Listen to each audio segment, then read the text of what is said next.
Like, this thing moves, bro. If they made a NOS button on an e-bike, this is it. So what we're gonna be looking at today is a Movcan V30 Pro Max with dual 1500 watt motors, front and rear, peaking at 2000. Oh boy, we're about to get it. For our front and rear brakes, we have 160 millimeter discs with dual piston Logan branded hydraulic brakes. Front suspension is non-adjustable on either side with 80 millimeters of travel. So on the left-hand side, you have a lot of controls. This button here is to activate the NOS button, or the front drive and no cap. Then you have your left and right blinker, which is basically sequential blinkers in the back, nothing on the front. And then you have your horn, which sounds like a 1975 Puch moped. Now your headlight is on by default, the ring, but this actually turns on the brightness in front of you. For your display, the power button will basically show the average speed and then the max speed. That's going to show nothing when you first start it up. Then you have an up and a down, that's for your pedal assist levels. 7-speed shifter. Half twist throttle. Then you have rubber grips with a palm rest. While the batteries look different, they're essentially identical. 960 watt hours at 20 amp hour ratings. And the charger that comes with this is a 2 amp charger, so essentially 10 hours from completely dead to 100% charged. The rear suspension on this is not really adjustable. You can adjust the sag with a shock wrench, but out of the box, that's kind of what you get with 15 millimeters of travel. The motors are rated at 1500 watt and they peak at 2000. The tires are Compass branded 20x4. Derailleur guard.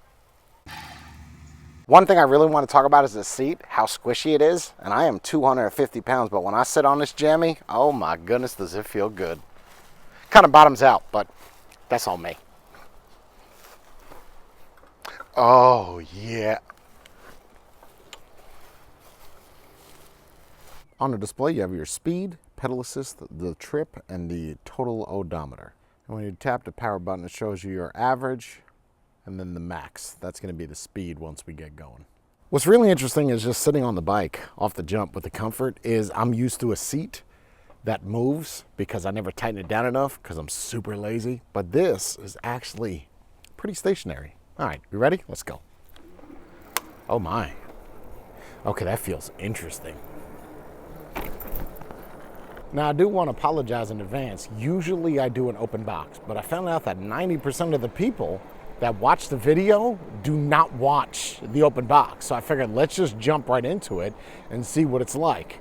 The comfort of the seat, extremely comfortable. Handlebars, the way that this is, you don't see this often. So now what's interesting is the screen almost does not look like it's color, but you can see it with the sun hitting it. The comfort on this is fantastic, right? Like this is just not a traditional bike seat. Soft, gougey, feels good. Pedal assist when we get to about 9 miles per hour.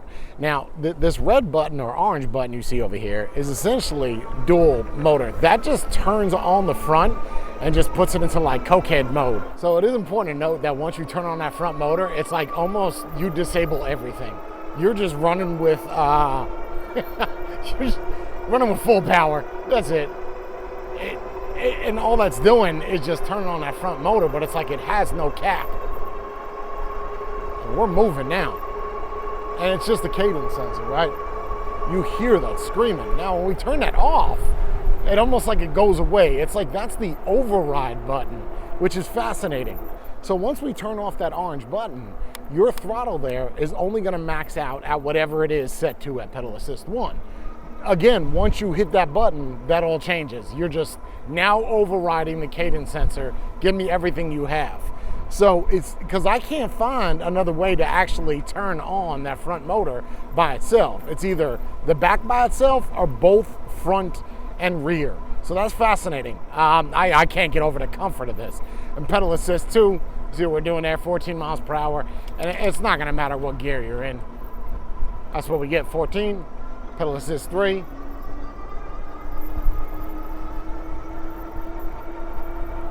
And really, the difference between a cadence sensor and a torque sensor is going to be how much effort you want to put in, right? With a cadence sensor, they don't really care. You pedal, and whatever you get, you get. We cap out at about 20 miles per hour. And pedal assist 4. Okay, now we're going next level here.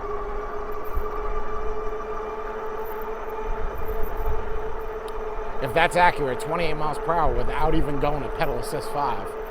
And again, you pedaling really does not matter. So what's interesting is the pedal assist level is dictated by the max throttle and the max speed that you're gonna get. That said 28, but let's go to pedal assist 5.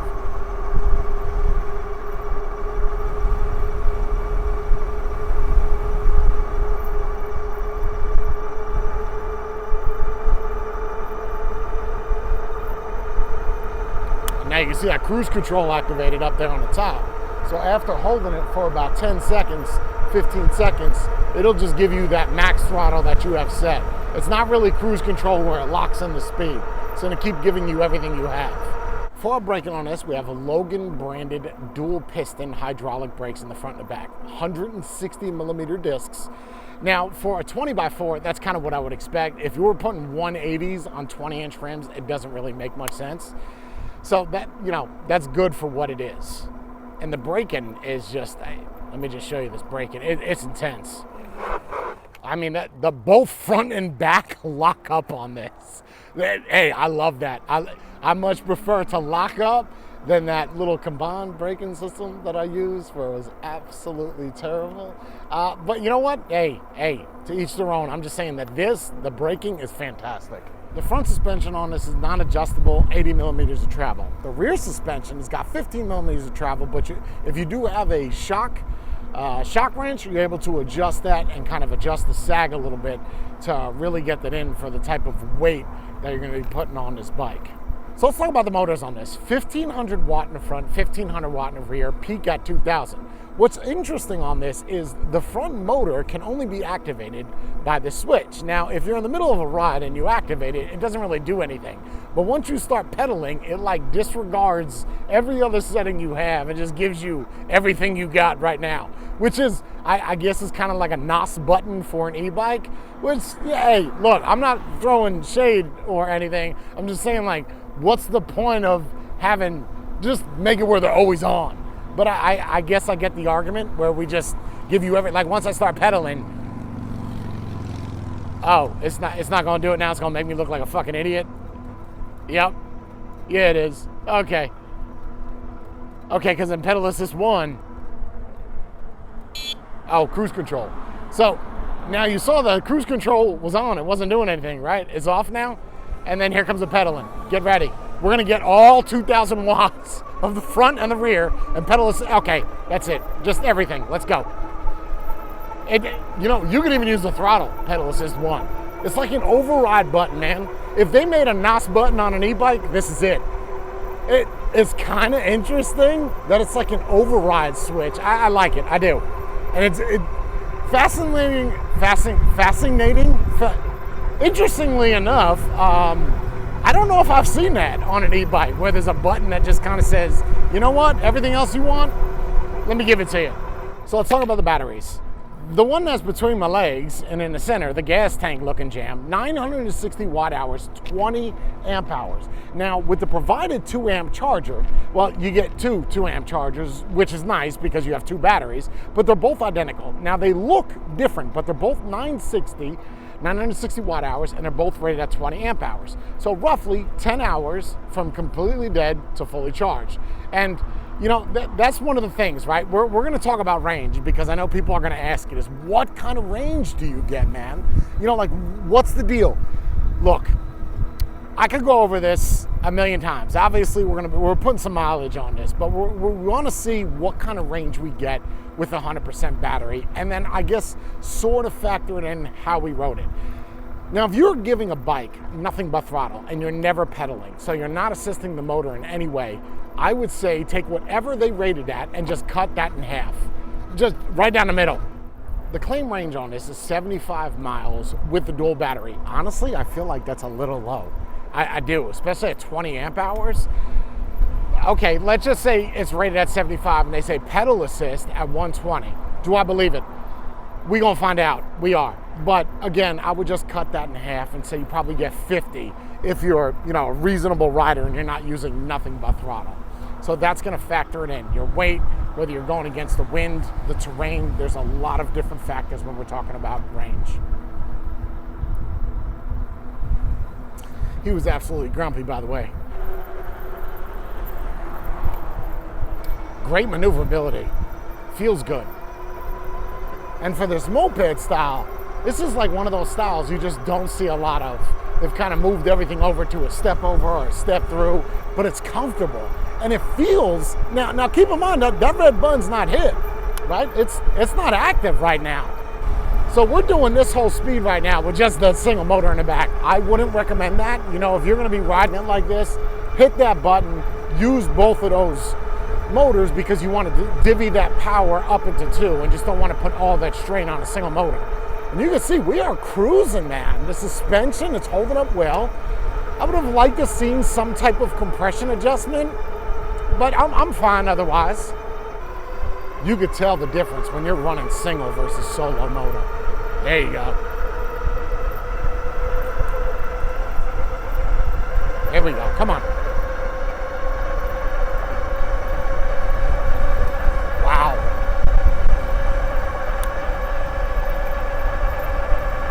Wow, wow, wow.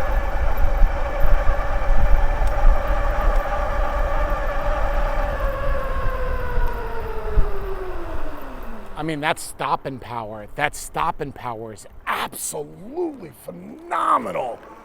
Oh my God. There's no way that was accurate, right? That's at 36 miles. There ain't no way I was doing 36. Seriously? So this button is basically the override. No way. No way is this. Am I doing 40? No, it doesn't feel like 40. This is one of those bikes that if I had people over, I would recommend them to ride this because if you, I have no idea where we are, so we're just going for it. But this is one of those bikes that you have people over, you know, they want to feel what it's like to be on a motorcycle and ride. This is going to give you that closest feel to like a motorcycle seat. Suspension, yeah, I would have liked to have seen that, but for what it is and what this is worth, I absolutely love it. So the price point that this is at right now is $1,500. And for a dual motor, 1,500 watts, I don't know the speed that we're getting. I almost feel like I should pull out my phone. That wouldn't be safe. I would need to have some type of mount. You saw it afterwards, and I guess I'll see it when I edit it. But the bike moves, man. And for $1,500, I don't know if I've seen this fast of a bike for this price point. And the comfortability of this seat, they should give some notes out to Saran because those seats are like sitting on a friggin' waffle iron.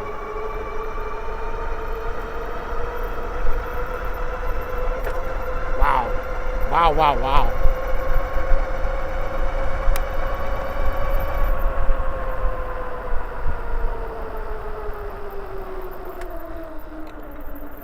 So if you've watched any of my videos, a lot of the bikes that I do reviews on, I do like 7, 8 miles, maybe 10 miles on them. This is one of those bikes that I feel like I could ride for 30, 40 miles and my ass won't get numb. There is some cushioning on it and it could be a little bit stiffer, but keep in mind, I'm 6'1" and weigh 250, 252 if I'm being completely honest. I don't know what the name or the style of these handlebars are, but it reminds me of like BMX. Where's my people from the 70s at, in the 80s? You know what I'm talking about? You know, someone the other day said, man, you know what's crazy? Is you were born in the 1900s. To me, that's wild. You just made me feel like a friggin' dinosaur, bro, like an old antiquitous lamp. 1900s, seriously? But anyway, so it reminds me of like a BMX bike. Sort of, just with an extra rail. So if you want to, you know, mount something on this, you're able to move this over, mount on the top, mount on the bottom. So, you know, that's a good thing. And this, you would think that this would be in the way. I've done other e-bikes that have a gas tank style, and when you would pedal, you would rub your legs on it, it would mess up your knees. This, it won't do that. If I just give this a little bit of throttle, it's adaptive. It's not like, oh, there it is. You know what I mean? Like, it's actually adaptive.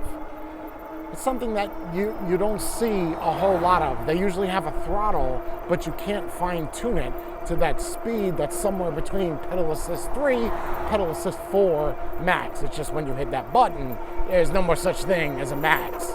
It's I'm gonna give you everything that you got right now. Like, everything I got, here we go. So the bike being $1,500, would I recommend it? Absolutely, without a shadow of a doubt.